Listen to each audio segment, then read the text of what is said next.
Right, I'm going to take questions on both speakers' talks, and perhaps we'll try and see if we can sort of pull something together out of those.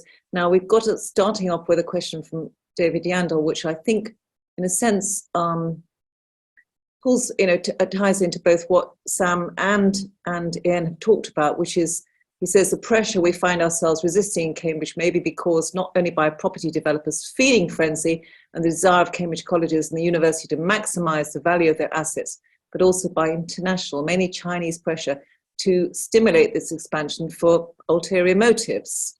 And I think that ties into sort of the kind of concerns that both speakers have talked about in terms of how this feeds this kind of setup in Cambridge, relates, how that ties in. Ian, would you like to comment on that, please? Yeah, I think one of the interesting things about the university is the way they have, I mean, it's almost a paradox. They have become businesses.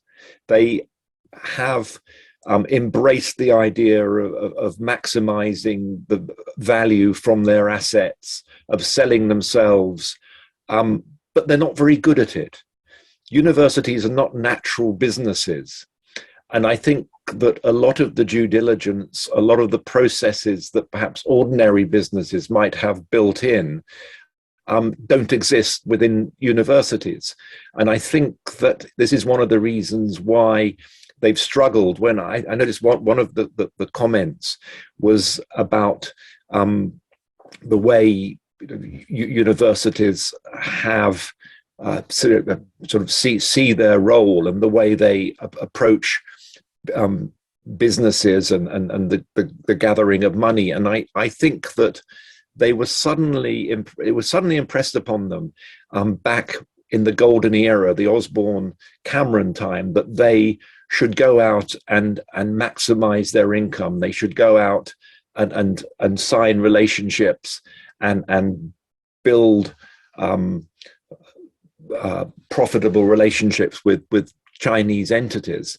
And one of the conversations, or a number of the conversations I've had with academics, have gone along the lines of, well, we were only doing what the government told us to do. We were only doing what they expected us to do. And they got quite defensive about being accused of striking these deals with organizations which were suddenly being exposed as being rather unpleasant. And it was, well, what do they expect? We went out and we struck these deals. That's what they wanted us to do. And now they're telling us that maybe we need to be more cautious. And I think there is a sense that, particularly at the college level, that they went out to embrace this money-making role, to cash in their reputation, their assets, to maximize their income. But actually, they've not been very good at it. And the due diligence and the transparency has been shockingly lacking. Thanks, Ian. Sam, do you want to pick up on anything on that?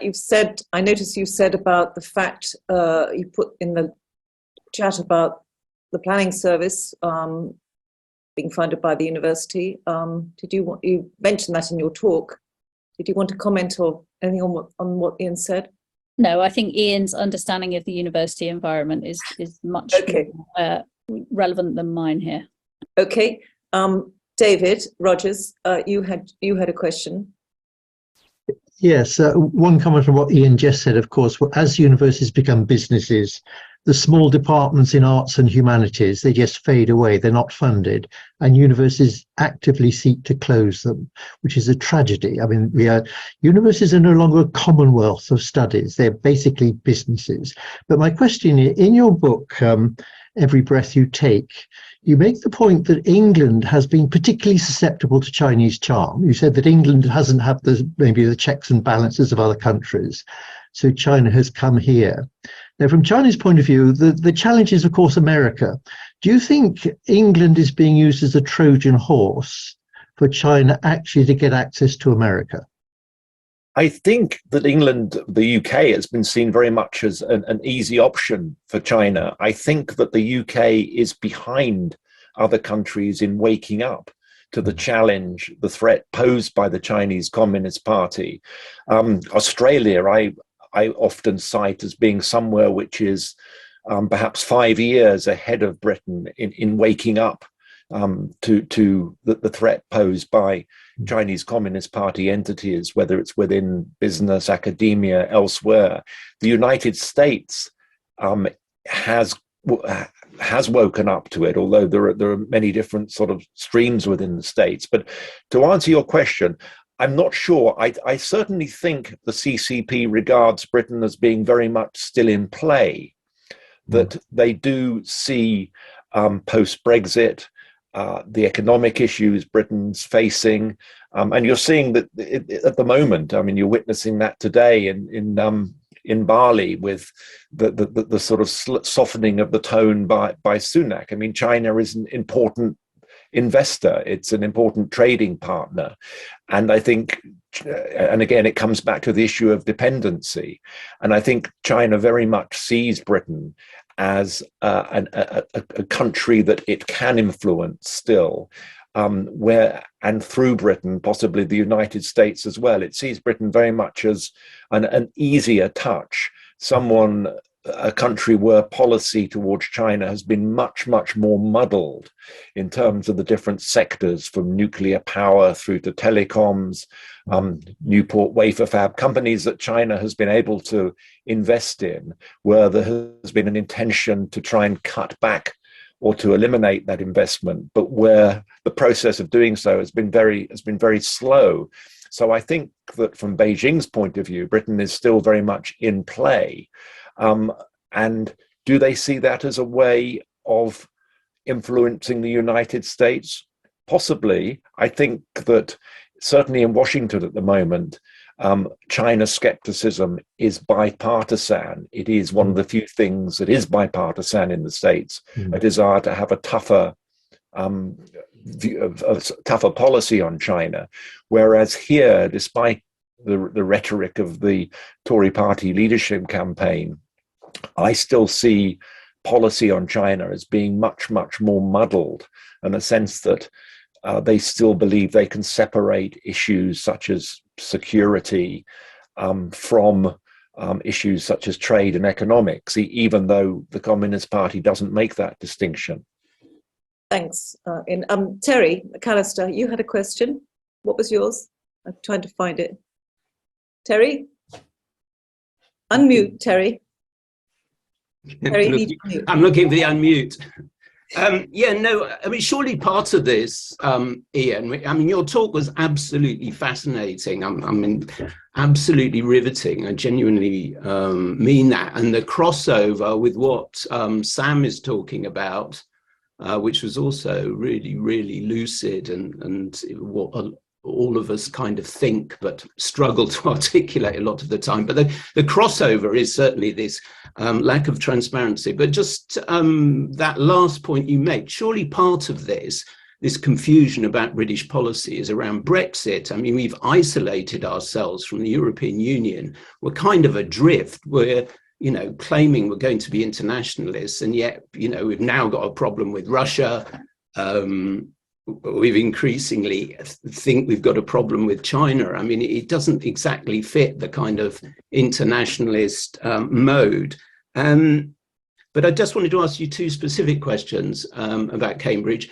I understand that 17% of students in Cambridge University at the moment are from mainland China.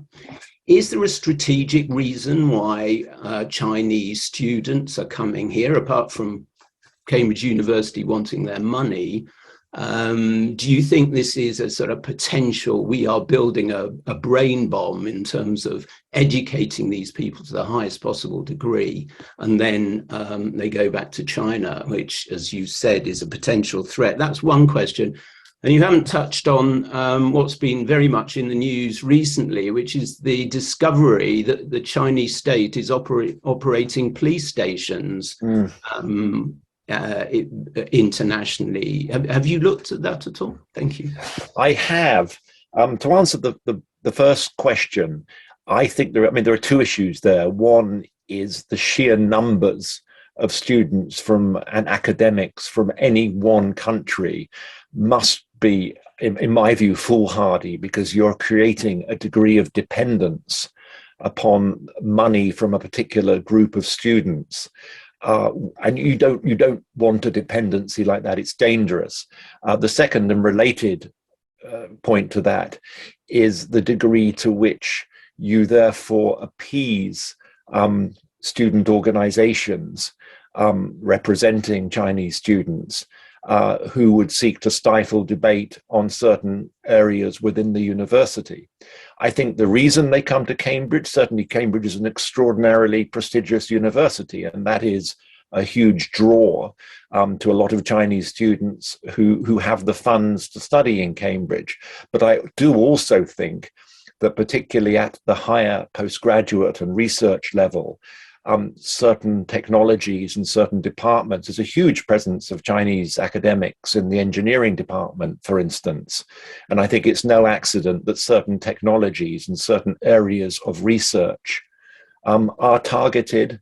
And we've seen, because there have been several reports of this, that a lot of the organizations and the sponsors have these tie-ups with military and security apparatus within China, and that's only just coming under scrutiny. There are new regulations which the government's introduced supposedly to advise universities on some of these tie-ups, but I certainly think that it's no accident that certain areas are highlighted, particularly in the research and postgraduate areas. As regards the police stations, or the police service stations as they've been called, it's very, very worrying, and I have done a little bit of research on that. I mean, these aren't police stations in the conventional sense that you've got the little light out the front, and they're much more subversive. They're not declared, which is what makes them so worrying. They were listed by Chinese police organizations within China as being their offices in the UK, as facilitation centers, undeclared police stations, coordinating centers, with a purpose of intimidating dissidents or criminals, as China would describe people it's seeking to get back. But of course, criminals in the Chinese sense encompasses all sorts of different groups, including those who would question the Communist Party. It came as no surprise to me when I saw that.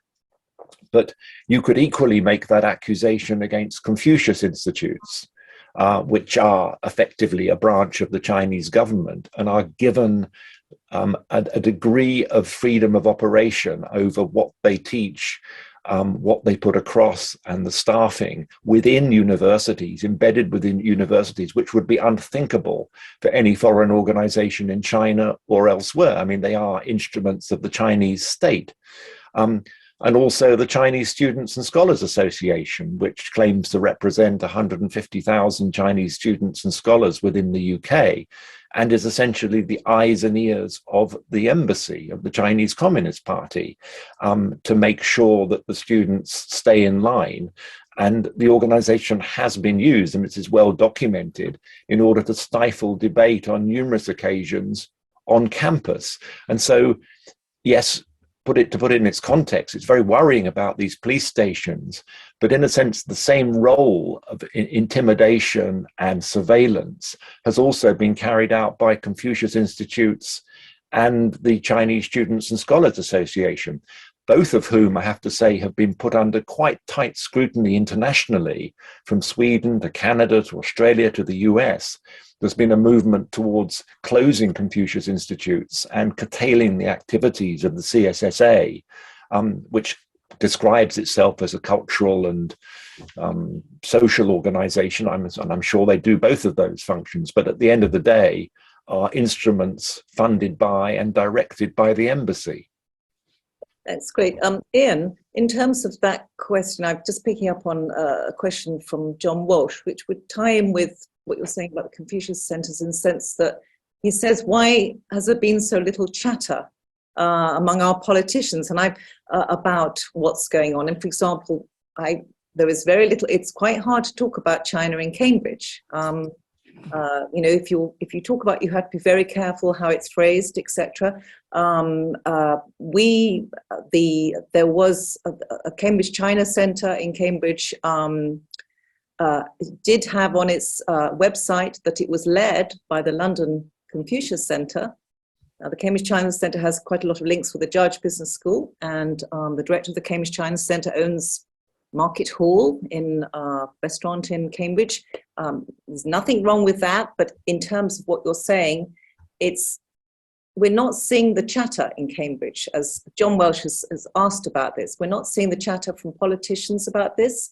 And I'd like to also pick up on that in relation to an interview you did with journalists in Scotland, where you talked about, and I'm not trying to think how I put this across, you talked about the weaponizing of tourism, Chinese weaponizing tourism. Perhaps you can pick up on those 2 points. Yeah, on the chatter on the Confucius Institutes. I mean, it's interesting that Tom Duganhat, who is now security minister, he was the chair of the Foreign Affairs Committee in Parliament. He was been very, very critical of the Chinese Communist Party. And in a debate the other day in Parliament on the police station issue, he said that the 30-odd Confucius Institutes in the UK would be coming under scrutiny, and said that he was in favour of closing them. I mean, the issue, and again, to broaden it out to the issue of whether it's and how it's discussed, is the Confucius Institutes are in a way a microcosm of the problem we have, because we've so neglected Chinese language studies that a lot of universities have come to depend upon Confucius Institutes to fill that gap, because they're cheap, because the Chinese government pays for them. They're embedded within universities, which is why they're so different from this comparison with the British Council, for instance. It's just simply not. These are funded by, staffed by, directed by the Chinese Communist Party, and they're embedded within schools and universities in a way that would be unthought of in China or in a lot of other countries. And I think one of the reasons this isn't discussed, there's twofold really. One is because these entities are so deeply embedded, and because their investments are large. I think there's also a sense that with the Chinese Communist Party regards itself as the embodiment of China past, present, and future. It's not unusual for the Chinese Communist Party to accuse people that would criticize the party of being racist. And I think it's always important to make this distinction between the Chinese people and the Chinese Communist Party. And the Chinese people are in many respects the biggest victim of the party. And I always think it's important to make that distinction. We're talking about the Chinese Communist Party here and organizations which are linked to them and serve them. Now, in terms of the interview in Scotland, when we were, just remind me, that was the point about. It was the point about, you were talking really about soft power. And that comes across in Cambridge. We see the tourism angle, which is a lot of concerns about the city centre being again becoming an event location as opposed to a civic centre that is serving the needs of the residents of Cambridge. It's becoming an event location which is being monetized for in the similar ways that people have talked about, and because, as Sam has pointed out, because of the weak structures, because of people who's having a say about this kind of thing, it's an issue. I think this is similar to the student issue when, I mean, the China accounts now, I don't know what the latest figure is for tourists in the UK more generally. I mean, clearly things have fallen off considerably because of COVID. But when you have it's not, Chinese tourism is not like tourism from anywhere else where people in Italy or France or the United States make a decision to come and visit the UK on an individual basis. And they're sort of fairly attracted by. I mean, in China, it's very much turned on and off like a tap. You have a large number of more and more Chinese people are traveling, and that's to be welcomed. There are more and more Chinese tourists at numerous destinations across Europe, and more to the UK, and Cambridge, for a number of reasons, has been a popular destination. The real concern, again, comes down to dependency. because we've seen in several locations in the world. One example is South Korea. South Korea, before COVID, Chinese tourists accounted for the biggest source of tourists coming to Seoul and to Korea more generally. It was also the biggest source of tourists to Australia. And then in both instances, the Communist Party, as punishment for what it saw as criticism of its behavior, turned off the tap with quite devastating consequences for part of the tourism industry. In the case of Australia, it was after the criticism, after Australia demanded an independent inquiry into the origin of COVID. Beijing imposed several different sanctions on Australia, including they put out a statement saying they didn't think Chinese people would want to visit Australia anymore because it was a hostile, racist place. And overnight, the tourism dried up because, of course, the party would no longer authorize people to visit there. The same thing happened to Korea. After Korea, the Americans put in, I think it was an early warning missile system into Korea, which was aimed really at North Korea, but China got hot under the collar because they thought it would impact on them. And when the Koreans pushed ahead with that, tourism dried up overnight. So that was the sense in which I described the weaponization of students and tourists, because it's, we're not talking about multiple individual decisions here. We're talking about a communist party who can turn off the tap at will if it regards an organization, a city, a country as being somehow having offended it. And the impact on individual organizations that rely upon those students or upon those tourists can be quite profound. And so it really calls for an understanding of the nature of the party and the way it controls these economic factors, and a warning again against an over-dependency and an over-orientation towards any one particular group. Thank you very much. Now, it's 8:30. I can see there's quite a few more questions. Are the two speakers happy to stay on for another 10 minutes, or do you have things you want to get to? No, of course, I'm happy. You're both, Sam, are you happy? Okay, yes. So Sam, there's a question for you then. I'm going to sort of take it for another 10 minutes, and then we'll finish it off. What can be done, given the situation you've outlined? I've seen there's a question from Martin. He's got a couple of questions in the chat. What can be done to get consensus between the three main councils as to what should change, so that can be taken so as a collective view? He says. I don't know whether you can see the question. I can't see the question because I had to leave the call and come back in again, but I think I remembered the gist of it. I think it's phenomenally difficult because you've got two things working against each other. One is what would be rational, efficient, transparent, and intelligible to the public. And the other is party political priorities about where they have embedded advantages that they'd like to hang on to. So, I mean, obviously the sensible thing to do would be to have a unitary authority that would bring these things together. And it is so frustrating. I've been helping a Ukrainian family whose hosting arrangement has come to an end, and the mother is being offered temporary accommodation by the city council away from the area in which she'd settled here and away from the school in which her son is enrolled.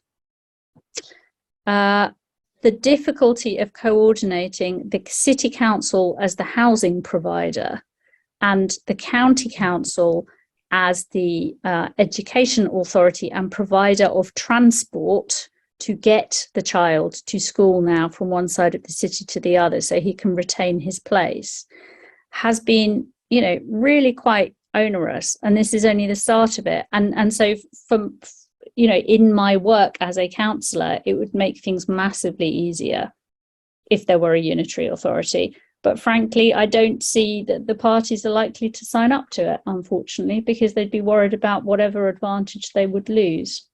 I think that's probably a very good assessment.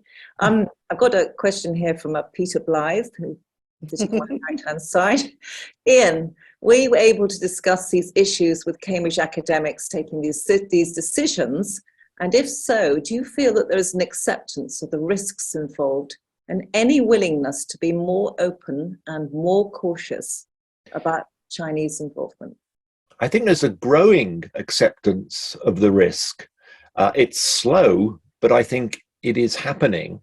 I think there is a sense that a lot of them feel aggrieved because they felt they were encouraged to go out there and hoover up Chinese money wherever they could find it.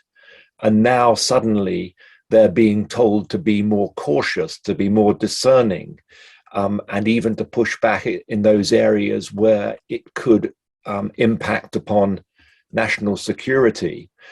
So I think that, yes, there is a growing realization, but at the same time, I was always struck by the number I spoke to who put their hands up in the air and say, well, you know, 1 minute the government's telling us to go out there and do this, and now, one example is, for instance, in Jesus College, where there has been, I mean, sadly, again, it's not been published, but I have a copy of it. There's, you know, an internal review of their China-centered organizations, which accepted much of the criticism that was made of them about the nature of the oversight of those groups, about the lack of debate within them, and about the need to be more robust in their criticism of China and to be to cut some of the funding ties, and which would appear to suggest that Jesus College has learnt those lessons and is keen to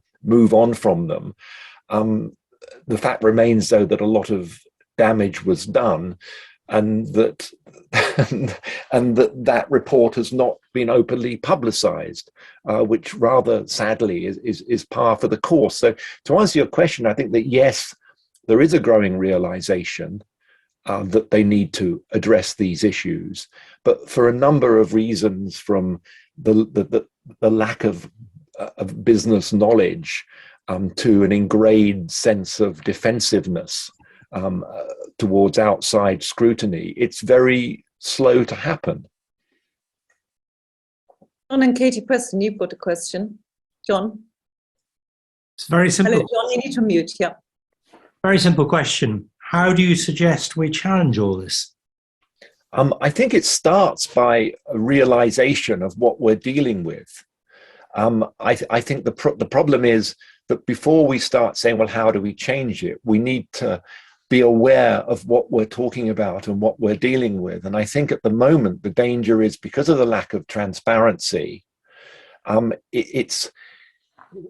we need to be aware of what China represents under Xi Jinping, the way it's changed in recent years, the nature of a more hostile China, overtly and covertly, the danger of dealing with Chinese tech companies, the potential danger of Chinese technology.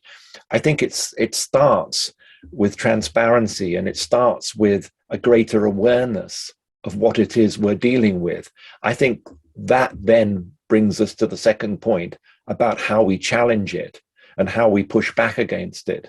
And I think there are numerous ways of doing that.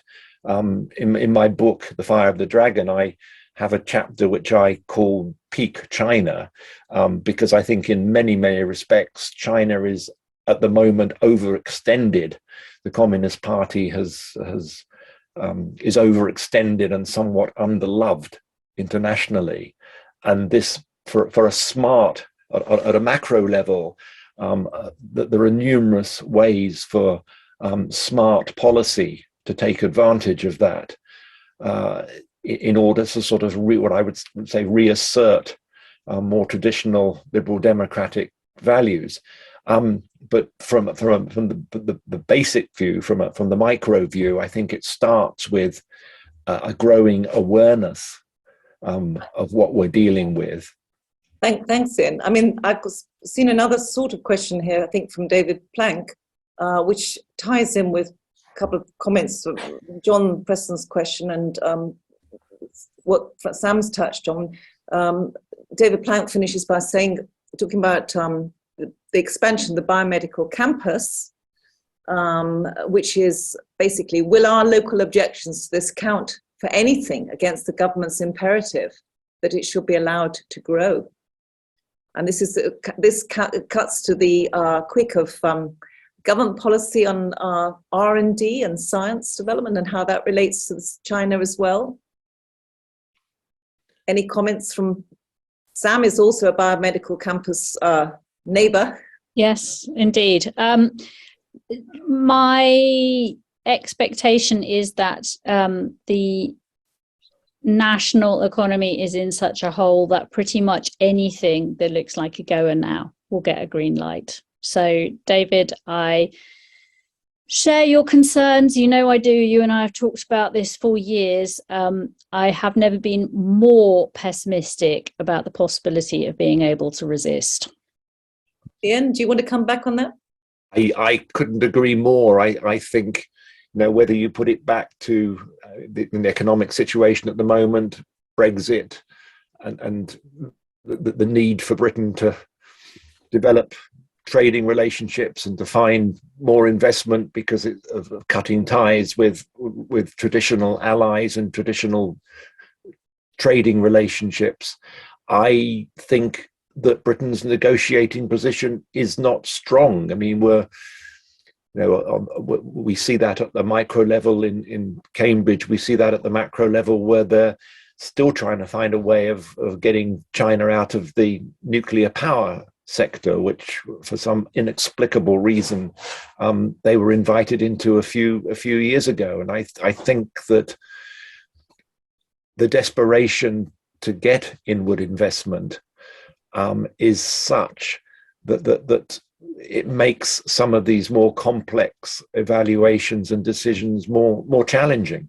So, Ian, are you saying, and also Sam, are you saying that trumps levelling up? Because, in fact, basically what we're seeing here in terms of Cambridge and the cost to our river, to our environment, transport, et cetera, is requires huge sums to remedy all that. And basically, we are overflowing with jobs in that respect, whereas the rest of the UK is not. So, is the rest of the UK? Are we saying that this and also that non-levelling up is benefiting outside interests? Is that that argument is not coming across? Sam, do you want to? I'll try and unpick some of that. So I can see very little appetite for doing the hard work of trying to push prosperity back into the regions when Cambridge is sitting here and apparently able to generate a return for the government and prestige for the government and high profile science for the government. So what concerns me more, I think, about how levelling up plays out, assuming it's still anywhere on the government's agenda, is how we manage the increasing bifurcation of the population within Cambridge. So I really feel now that we're starting to see profound differences between winners and losers from all of this. And the losers are losing big time. And, I'm a city councillor. There's not very much I can do to influence national government investment decisions. What I can do is try and make sure that the interests of my residents and residents in this city are safeguarded as best we can. And I'm sure I will be told that that does involve supping with the devil, albeit with a long spoon. I think the cost of it to all of us is going to be very, very high in the next decade or so. Right. Ian, do you want to have the concluding lines before we? No, I would just second that. Really, I think that there's a desperate need to look more closely at the nature of some of these investments and the impact that they're having. And arguably that is more important than ever. But I think we need to recognize what we're up against in economic terms, in terms of the vested interests that are there and would wish to push through a number of these things without the necessary transparency and oversight. And it is ironic that transparency, that oversight is more important than ever. At a time that we are facing these challenges, and there will be those who are pushing for things to be signed off on at pace, even if they're even if it's essentially an excuse to sidestep the scrutiny that's necessary. Right. Well, I'd like to thank our two speakers for fascinating and stimulating talks and setting out the risks so clearly. I'm reminded of a comment, I don't know whether he's still here tonight, Charles Nisbet said very early on in discussions about growth agendas in Cambridge, when he said, know your enemy. And I think that's what we're talking about here, is know your enemy in lots of different ways, whether, you know, it's knowing what are the issues, what are the risks, and what can we all do together collectively across, you know, I think the issue has been raised tonight, cut across party. You know, there's lots at stake here. And I would say that we should still be optimistic. You know, there are things that matter to people that cut across lots of different things. People desperately care about the river.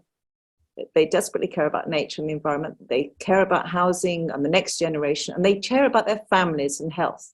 There are all those issues. So let's also be optimistic, and you know, there are things that we can do. So I'd like to thank both our speakers. Can I suggest everybody unmutes and gives them a clap? Thank you very much. Thank you very much. Leaving now. Excellent evening. Thanks. Okay. Thank you, Wendy. Thank you, Wendy. And Wendy, yes, thank you very much. That was Thank you, brilliant. everybody. Right. Can I say good night to everybody? Yes. And Good night. Good night, everybody. Good night.